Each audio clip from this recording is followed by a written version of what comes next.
that obviously in the UK we don't pronounce R at the end of a word. And so in America you would say, or in Canada you'd say like, can I have a glass of water?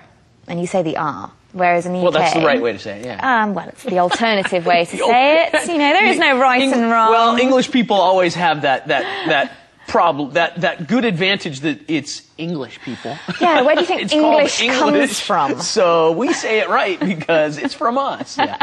Anyway. But we would say water. Yeah. And so they thought it was hilarious that we said it like this, and you know my kids would copy me and water, yeah. And the other one which they loved to say would be Harry Potter, Harry Potter. Yeah, and you guys go hard on your T's too, yes, right? Yes. So yeah, for me it's water, and for you it's water. Yeah, I can't do it. Anyway, yes. Yeah, so I mean, as well, I think that often a lot of people maybe Koreans might do business with, they're not going to be native English speakers. They too will be ESL, you know, speakers of English. And they might speak English with a completely different accent. You know, they may have learned English in Europe where the standard would be learning a British accent. But even then, they might have a bit of their own accent. So when you meet a French person, they don't sound British, they sound French speaking English. And so I think the more that you're exposed to different accents and different ways of speaking, the more advantages you'll have. Yeah. And this is happening in a lot of textbooks now, which is really good. They're bringing in lots of different accents and things like this. Yes.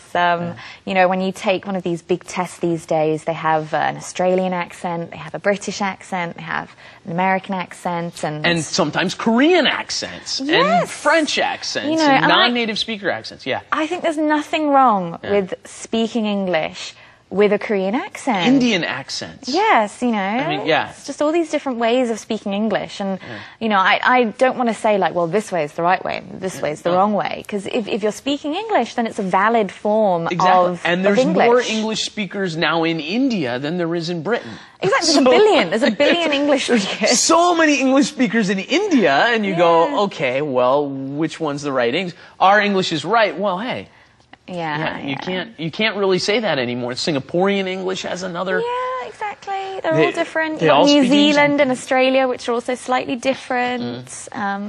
Malaysia, Indonesia, they get all their education over there in English, and then they do. So they've got their own. So anyway, yeah, that's one of my little pet peeves. But it's very good. It must be your students in the beginning. I assume they start going, "What? I don't understand." Yeah. And then by the end, in a month, they're going, "No problem." Oh yeah, right? okay. I think it's the getting used to it. Yeah. You know, I mean, when I first heard Korean, it was just a jumble of sounds, and then the more you listen, the more you start to pick out words and bits of speech, and it's just a matter of getting used to it. And if you get used to lots of different accents, then, you know, the world's your oyster. You can travel around, you can do what you want. Right.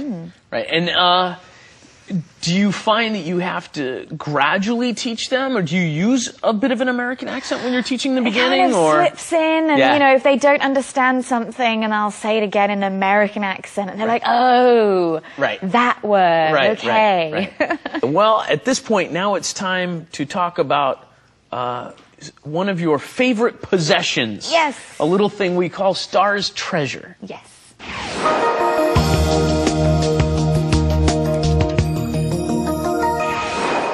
Okay, what do you have here for us, Annabelle? This is very special to me. Okay.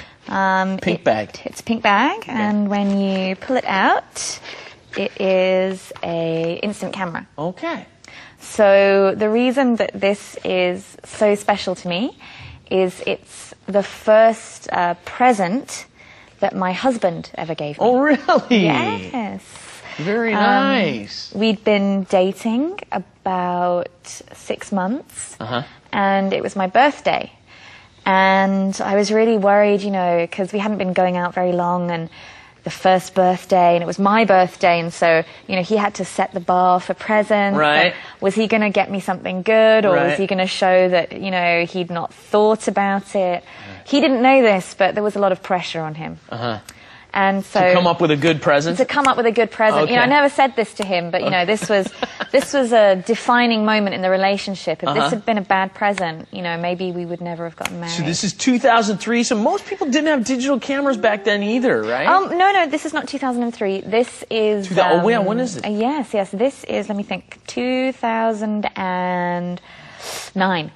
2009. 2009. Oh, lots of digital cameras out there, but lots of digital cameras. But they're not instant. They're not instant, and also I find there's a certain something about the pictures that this camera takes. You know, it's got that kind of old, you know, 70s home movie feel to it. Okay. And I do like the fact that you take a picture and then 2 minutes later you're holding it. Yeah. You know, because digital cameras are great. Yeah. You can look at it straight away, but it's not the same as being able to touch the picture. No. And you can't hand it to your friends. Yeah. Okay. And I quite like the fact that if you take a bad picture, you can't be like, oh, delete it. It's there forever. It's still I'm just there. like, yeah, I got that bad picture of you, and I'm going to keep it as blackmail. Yeah, well, there's always fire. Yeah. To destroy.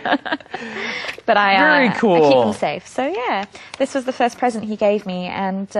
yeah, it's he succeeded. Very special. Obviously, it was a good choice. It was a very good choice, yeah, because we're married now. Yeah, you're married now. So, how long have you been married now? We've only been married a year and a half. So oh, not really? Very long. Yes, Not that long. Yeah, you're newlyweds. Newlyweds. Yeah. Wow. What's he do? He does a lot of different things. His major was kind of film and video, and he works in 3D. He does like 3D shooting, which is all the rage these days. Yeah. You know, he edits, he directs, he films, he does motion graphics. He's pretty much a jack of all trades. Very good with a computer. Okay. And he's a Korean gentleman, He right? is Korean, yes. Okay. Mr. Park. Mr. Park? Mr. Park. Is that what you call him?